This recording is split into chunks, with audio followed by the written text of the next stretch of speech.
There's a story in the Bible in Mark chapter 9. I want to read it to you. Are you with me this morning? Mark chapter 9.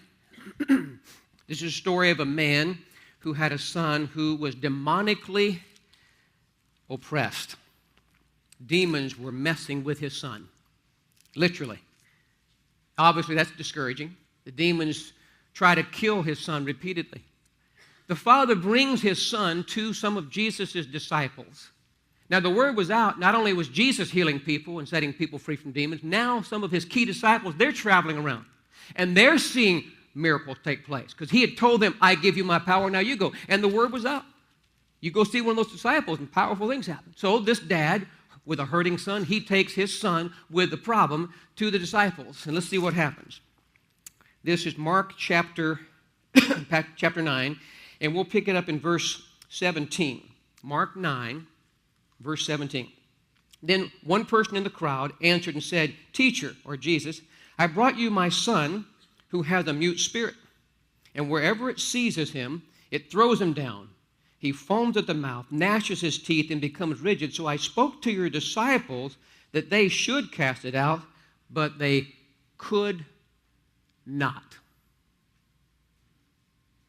Some of us are that place where we've tried, but we could not break off this problem. Some of us are sitting here with a habit. We've tried to break it off. We're kind of frustrated with it, might even be embarrassed about it. We're trying our best to deal with it appropriately, but we could not get it off. It's just the same. I'm doing okay, and then I mess up again.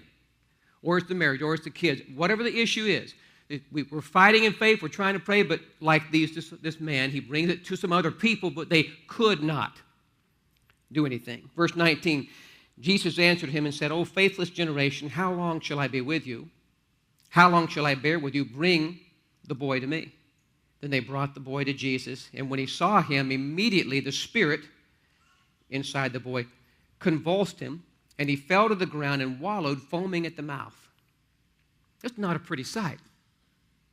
So Jesus asked the father, how long has it's been happening to him? He says from childhood, and often this demon convinces him and throws him into both the fire and into the water to destroy him. Then he says, but if you can do anything, have compassion on me. And Jesus said, verse 23, if you can believe, all things are possible to him who believes. Immediately, the father of the child cried out and said with tears, Lord, I do believe. Please help my unbelief. When Jesus saw that the people came running together, he rebukes the unclean spirit, saying to it, deaf and dumb spirit, I command you, come out of him and enter him no more. Then the spirit cried out, convulsed him greatly, came out of him, and the boy became as someone dead, so that many people said he is dead. But Jesus took him by the hand and lifted him up, and he arose. And when Jesus had come inside the house with his disciples, they asked him privately. Good question here, good question. Basically what they're saying is, Jesus, you sent us out. We were able to perform some miracles. This time it didn't happen. Why could we not cast it out?